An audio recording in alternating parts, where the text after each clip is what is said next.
Today's reading comes from the Gospel of Matthew, chapter 18. Then Peter came to Jesus and asked, "Lord, how many times shall I forgive my brother or sister who sins against me? Up to 7 times?" Jesus answered, "I tell you, not 7 times, but 77 times. Therefore, the kingdom of heaven is like a king who wanted to settle accounts with his servants.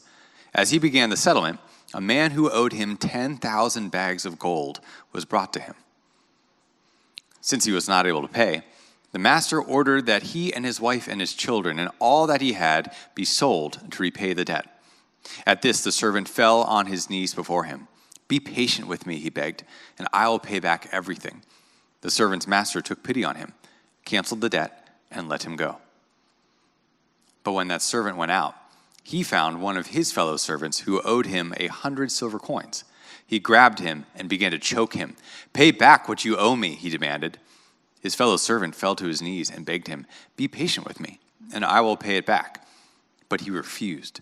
Instead, he went off and had the man thrown into prison until he could pay the debt. When the other servants saw what had happened, they were outraged and went and told their master everything that had happened. Then the master called the servant in. 'You wicked servant,' he said. 'I canceled all that debt of yours because you begged me to. Shouldn't you have had mercy on your fellow servant just as I had on you?' In anger, his master handed him over to the jailers to be tortured until he should pay back all he owed. This is how my heavenly Father will treat each of you, unless you forgive your brother or sister from your heart." Matthew 18, verses 21 to 35. The word of the Lord. Thanks be to God. Hey, we've been in this message series called Clash, and one of the things that we've been exploring is the way that we're to relate to one another, especially in the midst of conflict. Now, if you're a human being and you're breathing and living, the chances are you've been in conflict before. Whether it's someone that you disagree with online, someone from a different political persuasion as you, or someone in your household that you have to share a bathroom with. Every single one of us as human beings, we all encounter different conflicts at various moments in our lives. And so really over the past couple of weeks, we've been exploring what does it look like for us? What do Christians believe about the ways that we're to engage with one another, especially when we get into conflict? And so today, as you probably might surmise from the passage that was just read for us, we're wrestling with the theme of forgiveness. Like, what does it mean for us to be a forgiving people? Now, here's what's so astounding about this is because so many of the ways of the world, especially in a city like this, go against forgiveness. So much of it is around, making people pay and competition and getting up and over on other people and making sure that no one gets away with anything. Even in our Christian setting, so much of the vernacular of what we use today is this language around justice and how we are to be a people about justice and fighting against injustice. And yet here Jesus is, and he gives this explosive teaching really on the topic of forgiveness. And so we're actually going to reflect on what does it mean for us then as a community of people who hope to follow Jesus. Now again, you don't even have to be a Christian here, but you get to hear a way and a manner of life that Jesus is espousing that I hope that you will find compelling. Now, look at what Jesus says, because it comes in this interaction with his disciple Peter. It says, "Then Peter came to Jesus and asked him this, 'Lord, how many times shall I forgive my brother or sister who sins against me? Up to 7 times?'" Now, this word seven is a number for completeness, but most rabbis taught during that time 3 times. So you could imagine then, okay? Peter's basically like, this Jesus guy, I gotta impress him. He's someone that seems to know the way of moral virtue and kindness. And so he basically offers up, you know what? I'm gonna go double plus 1. I'm gonna go 7 times? But notice how Jesus responds. Jesus answered, "I tell you, not 7 times, but 77 times." Now, you might be wondering, you're like, whoa, Jesus, what are you doing here? Now, some translations say 70 times 7. People don't exactly know, but it's such an explosive kind of hyperbole and a wordplay that Jesus is doing. Because here Peter is. Peter's basically like, hey, Jesus, how many times should we forgive? I know that most religious teachers, they might teach 3 times, 7 times, because I found you to be this incredibly gracious, compelling, merciful person. Is it 7 times? And Jesus just blows that out of the water. And he says 77 times. I mean, could you imagine just a staggering moment for Peter and for everyone else that's listening to this? Are you serious? Like, basically as many times as needed. Is that what you're saying, Jesus? And this is exactly what Jesus is saying. He's using hyperbole to talk about the posture that we're to have. Now, I recognize that some of you right now in this room, immediately you're like, I can't believe this. This is why Christians are such pushovers. They constantly get taken advantage of. And this pastor guy is going to basically make up stories so that I would constantly get taken advantage of too. Now, here's the thing. We've got to take the totality of what Jesus teaches. Because you got to understand, like, in a world, especially in the ancient Near East, that so much of it was eye for an eye, tooth for a tooth. So much of it was around just retribution. And Jesus comes and he brings this explosive teaching. It doesn't mean he's getting rid of justice or rightness or fairness. It's just, he's emphasizing forgiveness to a point, to a degree, to talk about the kind of posture that each one of us are to have. So for instance, this passage in Matthew chapter 10, look at what Jesus says about wisdom. He says, I am sending you out like sheep among wolves. He's talking to his disciples here. And again, this is what he's saying. He's saying, therefore, be as shrewd as snakes or serpents. In other words, live with wisdom. Don't be taken advantage of. Live with a certain kind of wisdom of the world and as innocent as doves. Be wise and discerning in the ways that you go about things. Now, how in the world does forgiveness work with this interplay between forgiveness then and wisdom and being shrewd as serpents and snakes? Well, I remember actually visiting the Holocaust Museum in Los Angeles. My father would actually go and study different Orthodox Jewish communities and befriend many people from an Orthodox Jewish background. I remember going to the Holocaust Museum, and one of the guides who was actually taking us through the different exhibits, he mentioned to me that there was a kind of a mantra that many of the people were living by, the Jewish people. And he said this, he said, it's forgive, but do not forget. Forgive, but do not forget. And what he explained was the postures, we believe that God has forgiven us. So we are to be a forgiven people, but we don't forget, which is why we've erected this museum for us to consistently remember so that history doesn't repeat itself. We are to be a people who forgive, but we do not forget. We live wisely so that history does not repeat itself.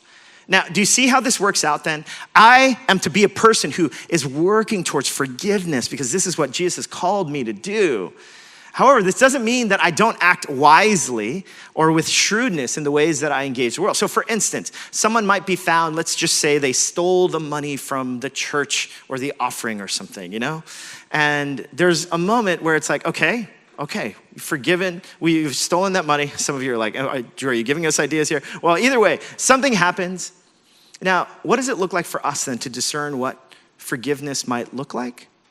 Now, but wisdom would be like, okay, well, we're not going to put you on the finance team anymore, you know? And in fact, you probably need to rebuild some trust there, especially in the area of money. Do you see how this works? Like forgiveness, yes, we are to forgive, but it doesn't mean that we don't act with wisdom in the ways that we encounter the world. That's why, look at what one of the prophets, look at what he writes about the way and manner in which we're supposed to follow God. Micah chapter 6, verse 8. He says, he has shown you, O mortal, what is good. And what does the Lord require of you? To act justly. Do you see that? And of course, we as a church, we're constantly talking about justice. Being a people on behalf of the poor and the marginalized, to be a people who are constantly pushing towards justice, but also to love mercy.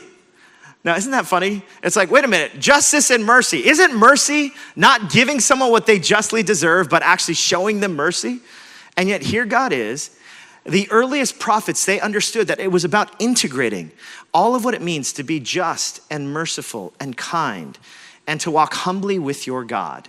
Now, do you see Micah? And see, this continues on throughout the teachings of Jesus, that we are to be a people who are both forgiving as well as just. We're supposed to be a people who are kind as well as firm and bold. Now, in many of these different ways, Jesus teaches, and the reason why this parable is so over the top when Jesus begins and he starts teaching in this parable is because he's saying forgiveness is so not a part of this culture that I want you to know that the way of God actually introduces this theme of forgiveness. See, but it's not only true in the ancient Near East. Isn't that true today? Today's cancel culture is at its ultimate height. I hope. Well, I mean, if I were to ask this question, how many of us have canceled someone in our own lives? Whether it's online or don't raise your hand. But the reality is most of us, there's some people like, I can't listen to that anymore. I can't believe this person is so one-sided. I can't believe this, and they're so wrong and misguided. Some of you have canceled people, maybe even in this own church, and maybe sitting here right next to you. Now, because the world that we live in, so much of it is around demarcating people, excluding people, and deeming them as unworthy of any kind of forgiveness or any kind of nuance or things like that. And so very much this theme of forgiveness is so paramount for the ways that we interact with relationships today. This is why Jesus, when he's illustrating this, he says 77 times. But notice what he does. He goes straight to a parable or a story to illustrate this truth. Look at what he says. He says, therefore, the kingdom of heaven is like a king who wanted to settle accounts with his servants. Now you gotta imagine, this is the king. And as he began the settlement, a man who owed him 10,000 bags of gold was brought to him. Now, some of you are like, 10,000 bags of gold, what in the world is that? Well, different scholars estimate that 10,000 bags of gold, each bag of gold contains, some people say roughly 6,000 denarii. Denarii is a day's wages. So some people, again, they estimate that if you were to calculate this in today's kind of sense, and if Jesus were to tell this story, there was a man who owed the king $4 to $6 billion. Now, just as stunning as that might be initially to hear that, 6 billion? Did you say billion? Not even million? Yes, $1 billion. He owes $4 to $6 billion. Now, can you imagine the shock value? Again, Jesus is telling this parable to illustrate a truth here. So this king basically is owed $4 to $6 billion, and look at what happens. It says, but when since he was not able to pay, the master ordered that he and his wife and his children and all that he had be sold to repay the debt. Just enacting justice, just as kings do. At this, the servant fell on his knees before him. Be patient with me, he begged, and I will pay back everything. The servant's master took pity on him, canceled the debt, and let him go. Now, the word for pity is to be moved to the guts. He took pity on him, and he forgave $4 to $6 billion. Anyone, could you imagine what this must have felt like? The elation, the joy to be freed from that kind of debt? And look at what happens. But when that servant went out, he found one of his fellow servants who owed him 100 silver coins. Now, a silver coin was the equivalent of a day's wages. So it's about 100 days' wages. So let's just say it's roughly $20,000. Now, which is still a sturdy amount, but it's nothing compared to $4 to $6 billion. Now, do you see what Jesus is doing, though? He's bringing this up. He's ratcheting up the language to emphasize just how stark this comparison is. He grabbed him, and he began to choke him. Pay back what you owe me, he demanded. His fellow servant fell to his knees and begged him. It's the same language and words that's used about what he did to the king.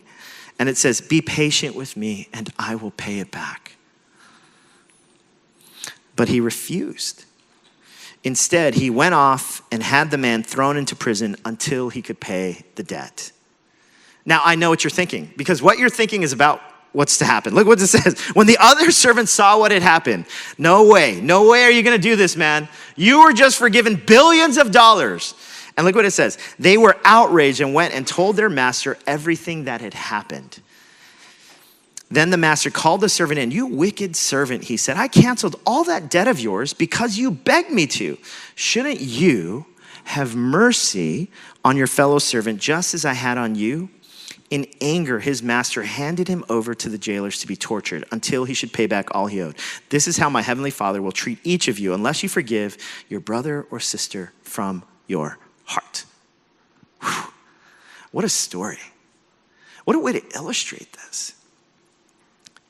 Jesus is emphasizing forgiveness to a point where he's essentially saying that the posture of a Christian is someone who has received this extraordinary billions of dollars worth of forgiveness.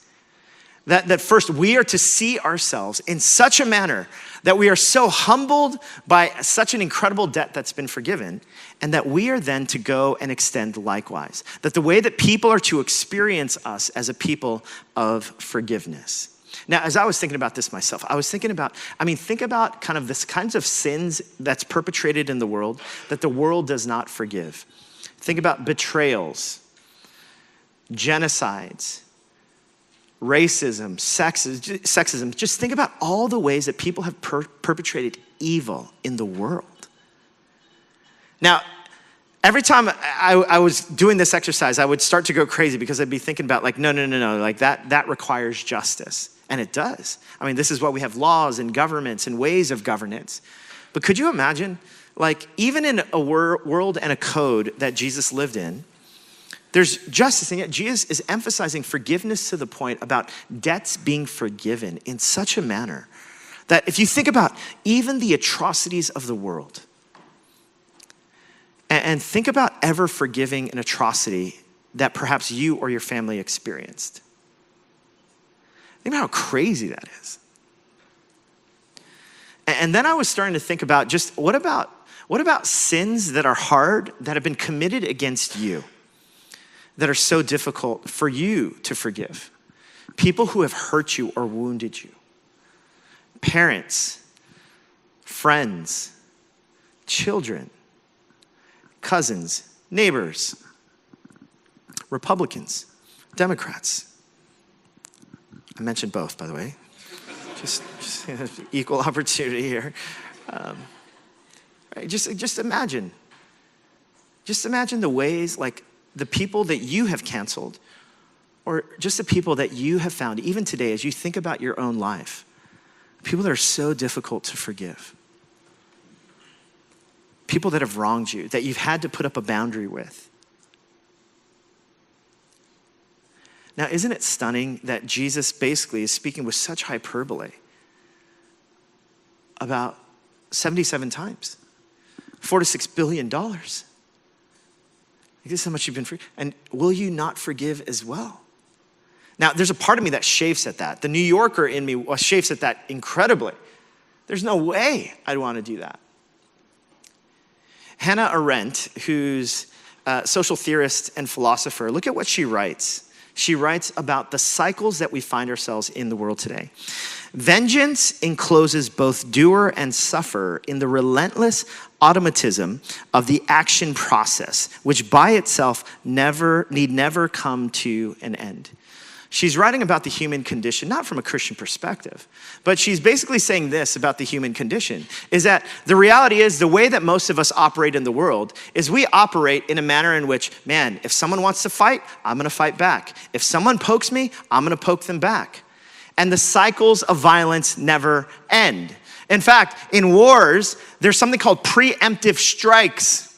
Preemptive strikes are basically like, I'm gonna strike first because I know you're gonna strike. Even though you haven't struck, I'm gonna strike first because I know, I can see it. I know you're gonna do it. That's why I struck. See, look at the way you looked at me. This is how wars start. World wars have started over preemptive strikes.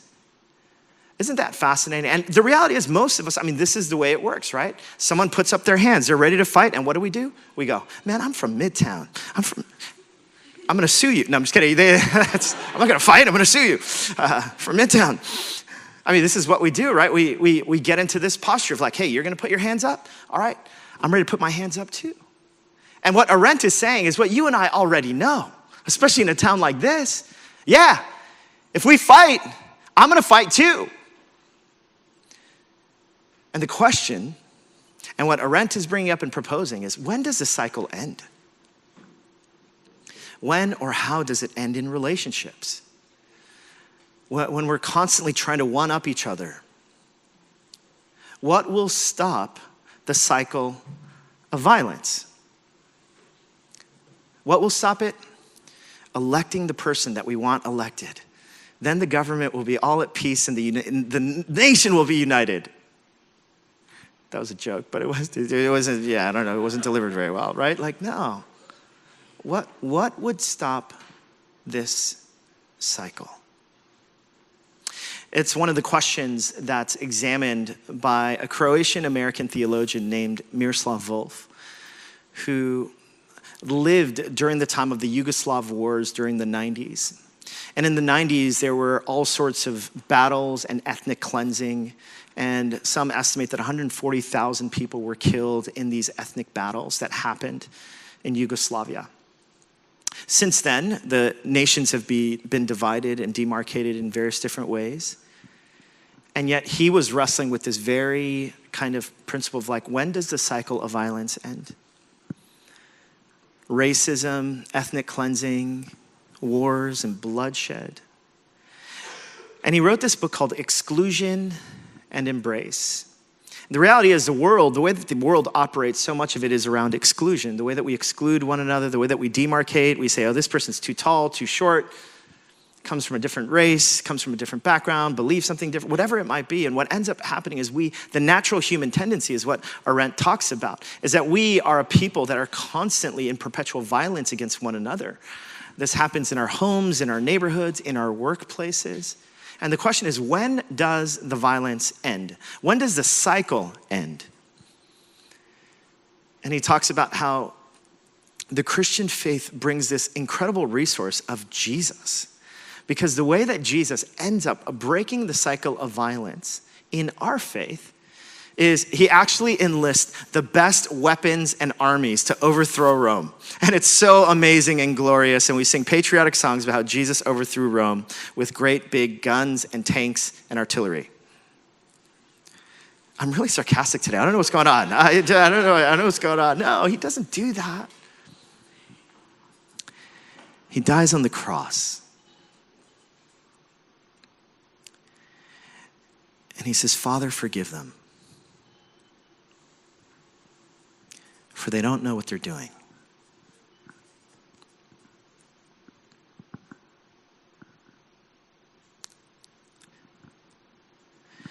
That's the way of Jesus.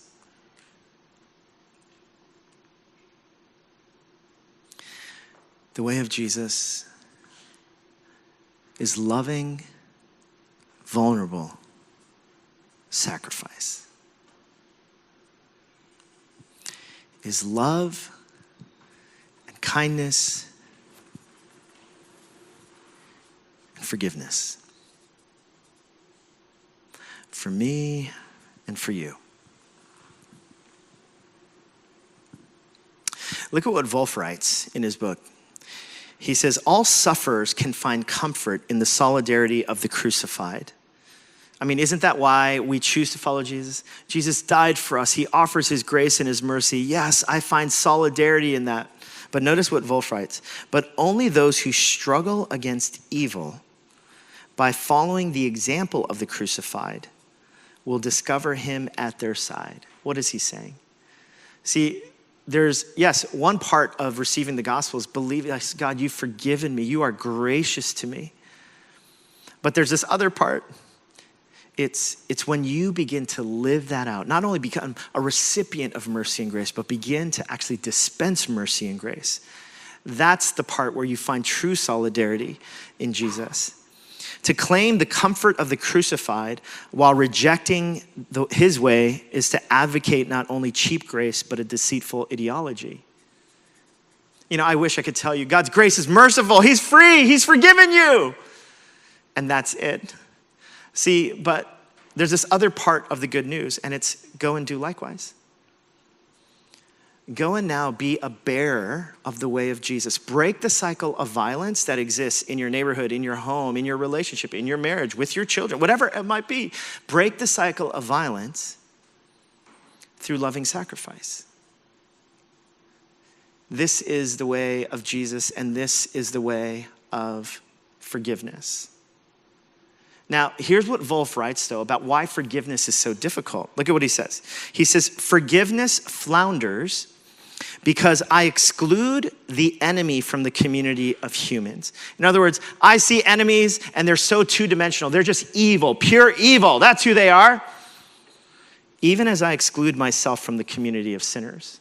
Why? Because I think I'm so self-righteous. I've made good decisions. I'm way better than that person is. And so what ends up happening? I don't think of myself as a sinner. And look at what he says. But no one can be in the presence of the God of the crucified Messiah for long without overcoming this double exclusion. without transposing the enemy from the sphere of monstrous inhumanity into the sphere of shared humanity, and herself from the sphere of proud innocence into the sphere of common sinfulness. Anyone who knows the good news of Jesus will begin to see people as human and begin to see myself as a sinner. When one knows that the torturer will not eternally triumph over the victim, because this is who God is ultimately just, one is free to rediscover that person's humanity and imitate God's love for him. And when one knows that God's love is greater than all sin, one is free to see oneself in the light of God's justice and so rediscover one's own sinfulness. I mean, do you see how astounding this is? He's saying the reason why we can't forgive is because we see people as two-dimensional. That person's just pure evil. I can't believe they did that. And then we begin to see ourselves as like, I'm not a sinner. I've actually lived a perfect life. I've lived a really good life, especially compared to these clowns around me. I mean, it's so easy to have that self-righteous kind of posture. See, but the only way forgiveness comes is when I'm able to see someone's humanity. I'm able to see them three-dimensionally, see them as human beings, as well as to see myself as a sinner saved by grace. Like, I need God more than anyone else. And so there's these two phrases that are needed. The first phrase is this: I am a sinner. High five your neighbor and say, I am a sinner. High five them back and say, yes, you are. No, just kidding, don't do that. Oh, yeah. Wow. Nathaniel, you high five someone. You were well done, well done. Okay, great. But also, you are human. High five your other neighbor and say, you are human.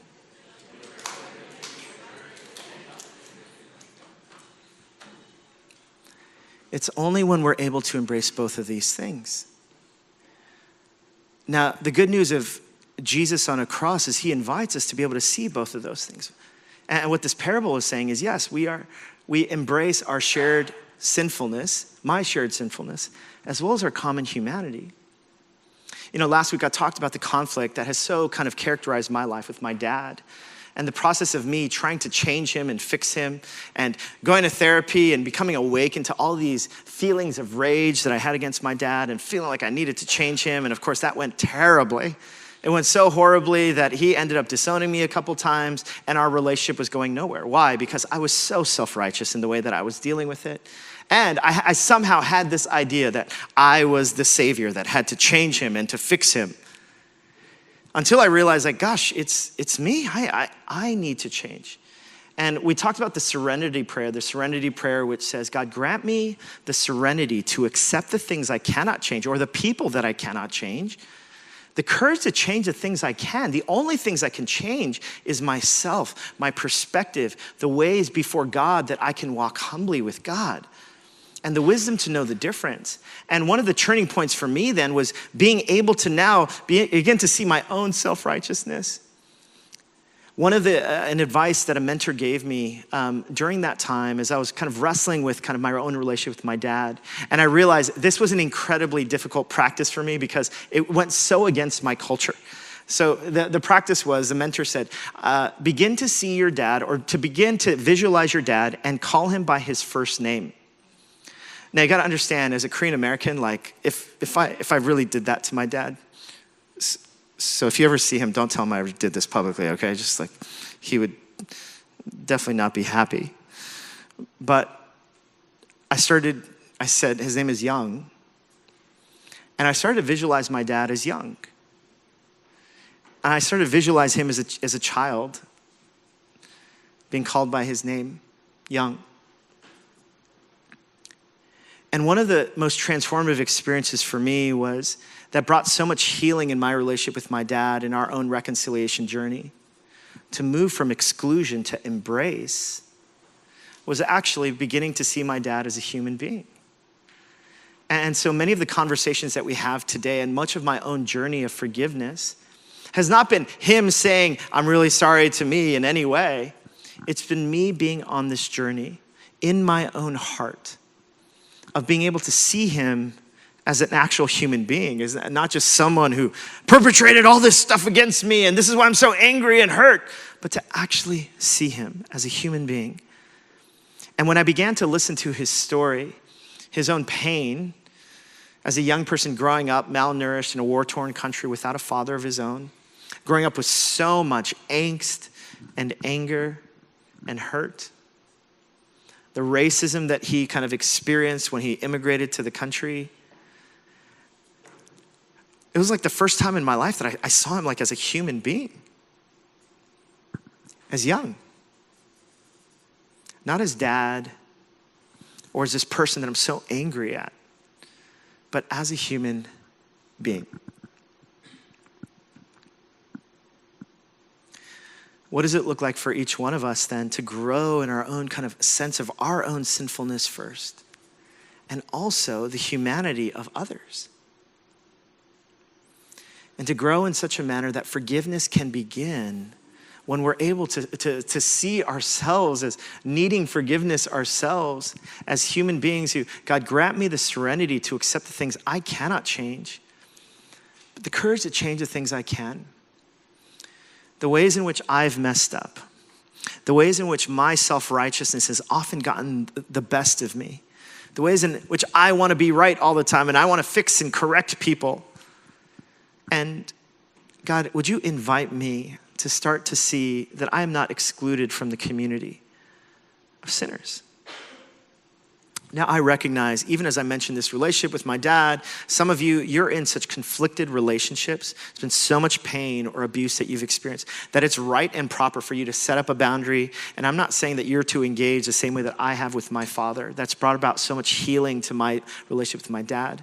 I'm just simply saying that, see, the work of forgiveness, it's lodged in one's heart. Because the reality is you can't force anyone to apologize. I wish we could. But you can't change a human heart. And what ends up happening is forgiveness ends up making us far more angry and perfectionistic and judgmental and condemning.